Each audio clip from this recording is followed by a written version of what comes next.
একটা রাস্তা জান্নাতের আর একটা জাহান্নামের। এই জান্নাতের রাস্তায় চলার স্বাধীনতা আমি দিলাম, জাহান্নামের পথে যাওয়ার স্বাধীনতা আমি আল্লাহ তোমাকে দান করলাম। কেমনে জান্নাতে যাইবা, কিভাবে জাহান্নামের পথ থেকে ফিরবা, আমি আল্লাহ পথগুলি বুঝাবার চিনাবার জন্য লক্ষাধিক পয়গম্বর দুনিয়াতে পাঠাইলাম। পয়গম্বরের আখির জামানার পয়গম্বর নবুয়তের দরওয়াজা তালা লাগাইয়া বিদায় হয়ে গেছে।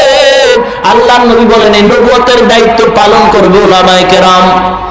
ইন্নাল উলামা ওয়ারাসাতুল আম্বিয়া, উলামায়ে কেরাম হলো নবীর ওয়ারিস। ইমামুল মুফাসসিরিন আব্দুল্লাহ ইবনে আব্বাস রাদিয়াল্লাহু তাআলা আনহু বলেন, ও দুনিয়ার ইমানদারেরা, তোমরা যদি নবী না পাও, হক্কানি উলামায়ে কেরামদের যদি পাও, তাদের কথা শুনে আমল করলেই তোমরা জান্নাতি হয়ে যাইবা। আল্লাহর নবীর প্রিয় সাহাবী আবু হুরায়রা রাদিয়াল্লাহু তাআলা আনহু বলেন, ও দুনিয়ার উম্মত, হক্কানি আলেমদের চেহারা দিয়ে যদি তাকাও, মনে করবা নবীর চেহারা দিয়ে তাকাইলা।